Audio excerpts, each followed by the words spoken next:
Hay rivalidades que son para siempre y resuenan a través del tiempo. Hoy exploraremos uno de los beefs más notorios que marcó las décadas del 2000. Este no es solo un simple beef, es una crónica de desafíos, letras afiladas y eventos que sacudieron la escena del rap. Desde las calles de Queens hasta los escenarios internacionales, vamos a sumergirnos en la narrativa épica de dos fuerzas contrapuestas que se odian. ¿Cómo comenzó este conflicto? ¿Cuáles fueron los momentos más intensos y las consecuencias? Acompáñame mientras desentrañamos el tumultuoso viaje del beef entre 50 Cent y Ja Rule, una historia que va más allá de las palabras. I don't like this little nigga, you know what I'm saying, for pretending so much, it makes me sick. La disputa entre 50 Cent y Ja Rule tuvo sus raíces en las calles de Queens, Nueva York, allá por 1999, cuando Ja Rule fue asaltado a punta de pistola por uno de los amigos de 50 Cent para robar su cadena mientras filmaba un video musical para la canción Murder for Life. Después de esto tuvieron un encontronazo en un club, en el que Ja Rule se mostró hostil al ver a 50 con el tipo que le había robado. Todo esto fue relatado por 50 Cent en su biografía de 2005 From Pieces to Wake. A friend of mine's robbed Ja Rule, and I'm in a club, and I see the nigga, I'm like, hey, what's up? You know, I'm chilling. He see me kicking it with the nigga that robbed him, and he feel like, oh shit, I shouldn't speak to this dude, because I know the kid robbed him, but I know this kid, I grew up with him. Sin embargo, Ja Rule contó otra versión. Ya confirmaría el robo, pero negó haber visto alguna vez a 50 con el hombre en cuestión. Dijo que la pelea con 50 proviene de haber sido despreciado por el equipo de Murder Inc. durante el rodaje de su sencillo Murder for Life. En octubre de 1999, 50 Cent lanzó Life of the Line, un sencillo de su cancelado álbum debut Power of the Dollar. El sencillo era un diss dirigido a Ja Rule y Murder Inc. Si bien en la canción 50 no nombra directamente a Ja Rule, se burla del canto característico de su sello, It's Murder.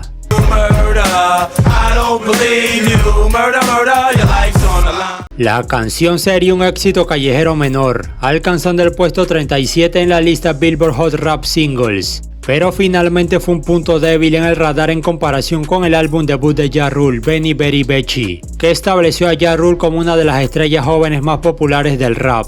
Para ese entonces Ja Rule veía a 50 por encima del hombro. Who?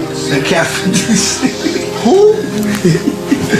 I don't know him, you know what I'm saying? I don't even know what you're talking about. He's nobody. He's this person. Right, this person we're talking about, he's no one. Tras el lanzamiento de Life on the Line en el año 2000, las cosas se pusieron un poco físicas. 50 Cent y Ja Rule chocaron mientras estaban en un club nocturno de Atlanta en el que los dos estaban contratados para presentarse. Tuvieron una acalorada discusión que terminó en un altercado físico. El incidente intensificó la disputa entre los dos y fue un catalizador para la cadena de eventos por venir. Ese mismo año, en marzo de 2000, 50 y Ja Rule se cruzaron una vez más en los estudios Hit Factory en la ciudad de Nueva York. Ja Rule, después de enterarse de que 50 Cent estaba allí grabando, fue con su equipo a darle una visita, lo que provocó un altercado durante el cual 50 sufrió una puñalada y condujo al arresto de Ja Rule y el también rapero de Murder Inc. Black Child, quien tomó crédito por el apuñalamiento registrado. It's like 5 of us and 5 of them, and niggas is getting it on and fighting and bang. Some way, somehow, the lights got hit off. En 2002, después de firmar un contrato de $1 millón con Shady Records y Aftermath Records, en junio de 2002, 50 Cent y G-Unit lanzaron el mixtape No Mercy No Fear. Una de las canciones más populares fue Wayngsta, una canción en la que 50 se inspiró en Ja Rule. Por eso la terminología Wayngsta, para referirse a un gangster falso.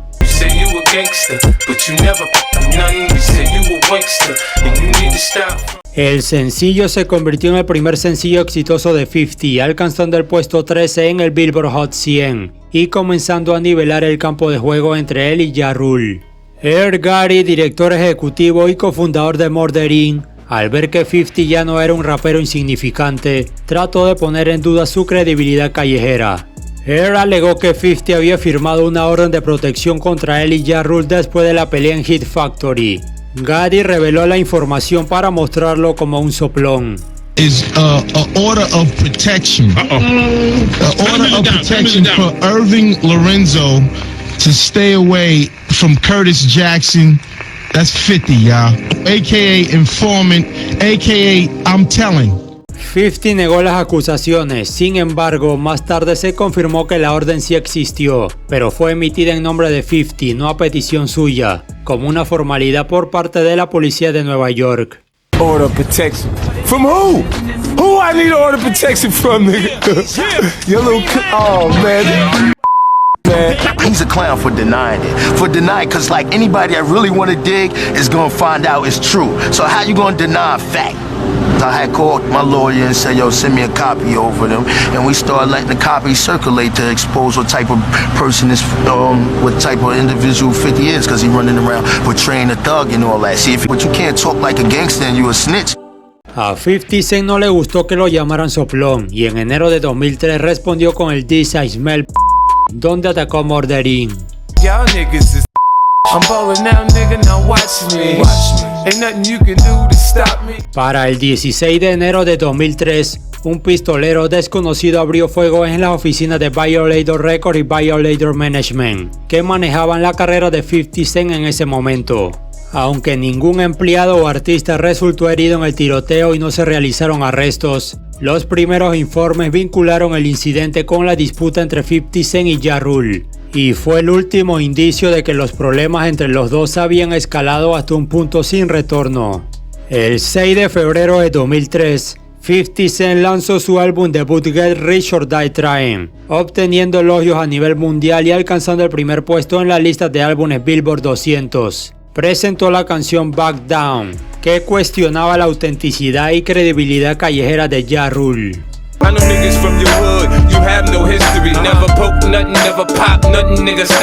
Después de permanecer relativamente en silencio ante los ataques de 50 Cent, Ja Rule respondió en abril de 2003 con Loose Change, uno de los diss tracks más irrespetuosos en la historia del rap.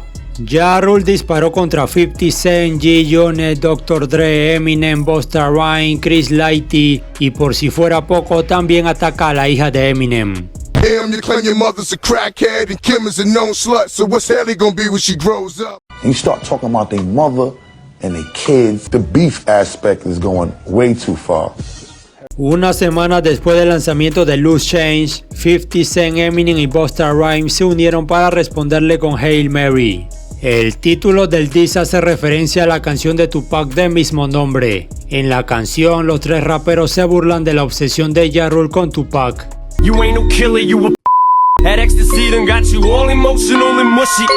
Ja Rule contraatacó con Guess Who Shot Ya, en el que se montó en el instrumental del diss track clásico de Biggie para atacar a 50 y G-Unit. Your heart ain't cut for the cold of the streets. You're wondering, is it murder that shot me? En noviembre, Ja Rule lanzó su quinto álbum Blood in My Eye, que suena como una dedicatoria para 50 Cent. Gran parte del contenido del álbum se centró en el conflicto con 50 Cent y G-Unit, encabezado por el sencillo Clapback. El álbum marcó un cambio con respecto al estilo más melódico de Ja Rule. Fue criticado y no alcanzó el éxito de los lanzamientos multiplatinos anteriores. Muchos pensaron que Ja Rule se preocupó más por atacar a 50 que hacer música.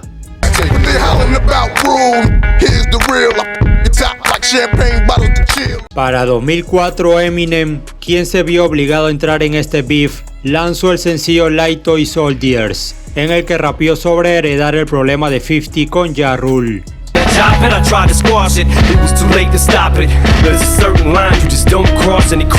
En noviembre de 2004, Ja Rule lanzó su sexto álbum Rule, que incluye el sencillo New York con Jadakiss y Fat Joe, en el que Ja Rule atacó a 50 Cent. Este sencillo llevó a 50 a entrar en un beef con Fat Joe y Jadakiss.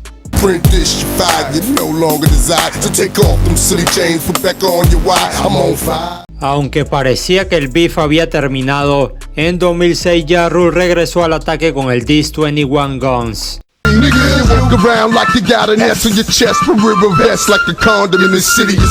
La respuesta a este ataque no vino de 50, sino de Lloyd Banks en Return of Ja Fool.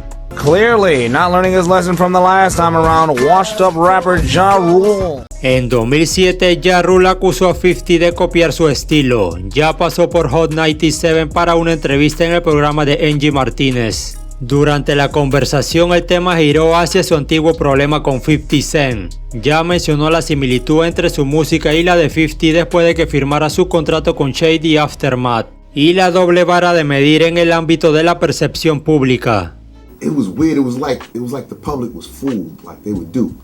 You understand? Like, you know, don't like this dude because he's doing this or doing that, and then he's the opposite of this dude. Right, and then it's like the material comes out being damn near the same substance, the same type of female collabos, the same. So it's like the people are like, well, wait a minute, this isn't, something's not adding up right here.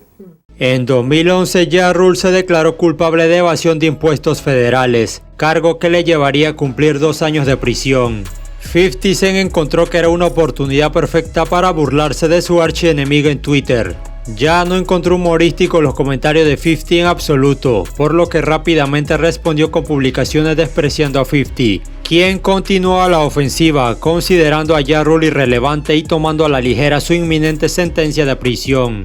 Más tarde, Ja declaró que no se involucraría en problemas en las redes sociales con 50 y que ante sus ojos su problema había terminado, o eso pensaba.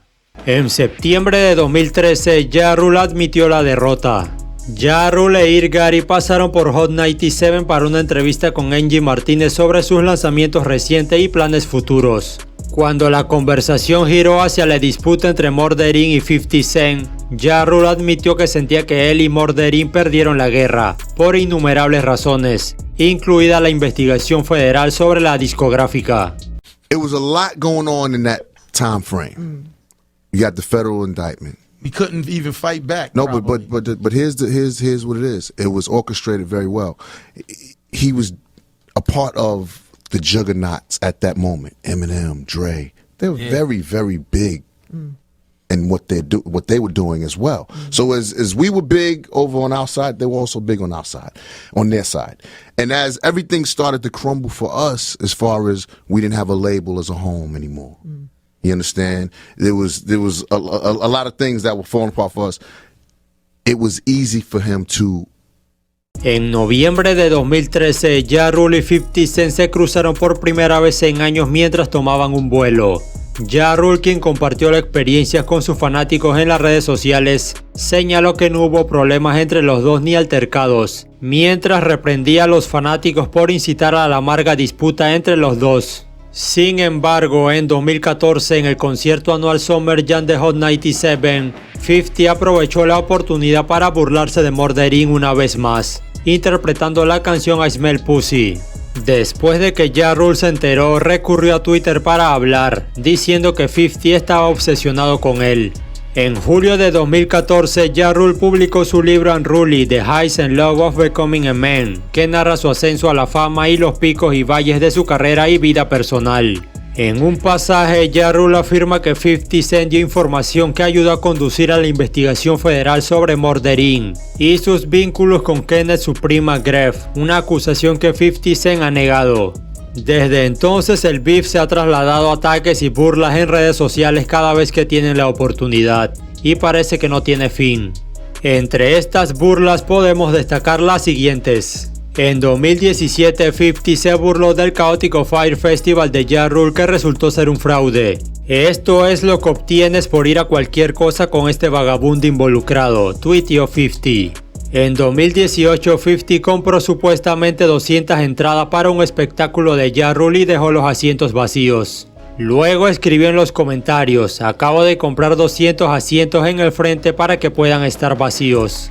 Más tarde publicó en Instagram una foto suya retocada con Photoshop en los asientos vacíos junto con la leyenda: ¡qué espectáculo! Quiero decir jodidamente genial. Hazlo de nuevo. Mi hijo fue al baño. A Ja Rule no pareció molestarle mucho porque escribió en Twitter: me pongo bajo la piel de 50 Cent, me encanta. Posteriormente publicó en su Instagram fotos de 50 con peluca y maquillaje para implicar que le gustan los trans. El beef entre 50 Cent y Ja Rule no solo definió una época en la historia del rap, sino que también demostró la complejidad de las rivalidades en el mundo de la música, desde sus comienzos explosivos hasta las secuelas que todavía resonan. Este enfrentamiento será siempre recordado. Esta rivalidad ha demostrado ser más que una simple contienda musical. A pesar de los años transcurridos, el conflicto entre 50 Cent y Ja Rule sigue siendo una fuente de especulación y debate entre los fanáticos del rap. Mientras las páginas de esta historia continúan desplegándose, queda claro que de alguna manera este beef parece resistirse a encontrar su conclusión definitiva. El beef entre 50 Cent y Ja Rule tuvo un impacto significativo en la carrera de este último. A pesar de que Ja Rule disfrutó de un éxito considerable antes del conflicto, la intensidad y la duración del beef afectaron negativamente su imagen y popularidad. Las disputas públicas, las batallas musicales y las repercusiones en la industria afectaron la percepción del público hacia Ja Rule.